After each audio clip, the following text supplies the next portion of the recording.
nasikia njaa.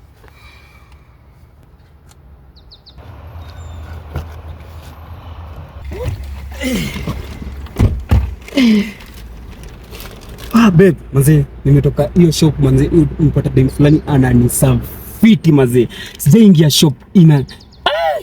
Unaingianga shop zingine unapata dem anakuonesha madharau, anafanya pole pole, lakini dem hadi nimempatia tip uski. Manze, shop zingine zinafaa kuja hapa benchmarking. Wase wa learn how to serve their customers. You dem manze, we. Manze anani smile, Ona, you know. Tulia. Sasa unataka tuchukue mkojo, tuchemshe, tukuje ama dem amekufanyia umempea tip, sijui amekufanyia nini? Kwanza ujarealize umenieka hapa na njaa. Umeenda kukaa huko ni kama wewe unaenda kupika. Wewe unaenda kusema kenye itaekwa sukuma ama cabbage.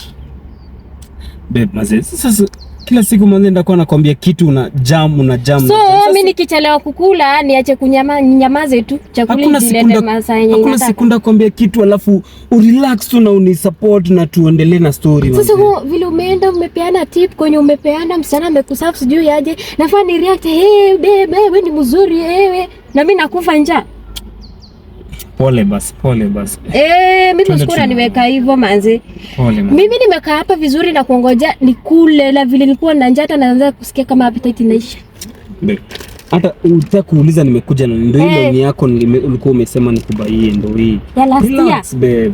Hii ni ile black nilikuitisha last year. Sawa basi. Last year. Mungu tubariki na sisi pia. Nilikuja tuuza last year sasa ndio unaona ama hata labda huo ndio demand. Huo ndio amekupatia hiyo tuuza. Ama ulikuwa unataka tu kuja kunimanipulate ni sawa nilikuwa njaa. Bado mtu usema thanks na anachukua kitu na polite na anaendelea na maisha. Wewe unanimanipulate, umechelewa kuniletea lunch unakuja kunimanipulate nini na kitu ya nilitisha last year. Tutaenda tuko match hata tushaingia match amani. Imagine.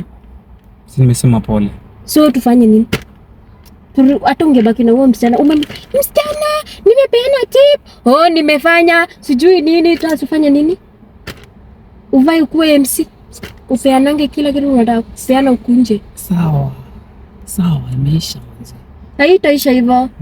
Hii ni kitu ni vile tu tuko na haraka na kwenye tunaenda. Otherwise hii haijaisha bado. Huo msichana unanipeleka. Kwanza sijui na umeenda kwa hiyo hoteli kwa wapi? Funga safety belt tuende babe. Juni kama sasa leo utaoga hata utalala juu ya msichana umefanyiana sijui nini. Msichana sijui nini. Tuchemshe mkojo tuende tukunywe na watoto wangu.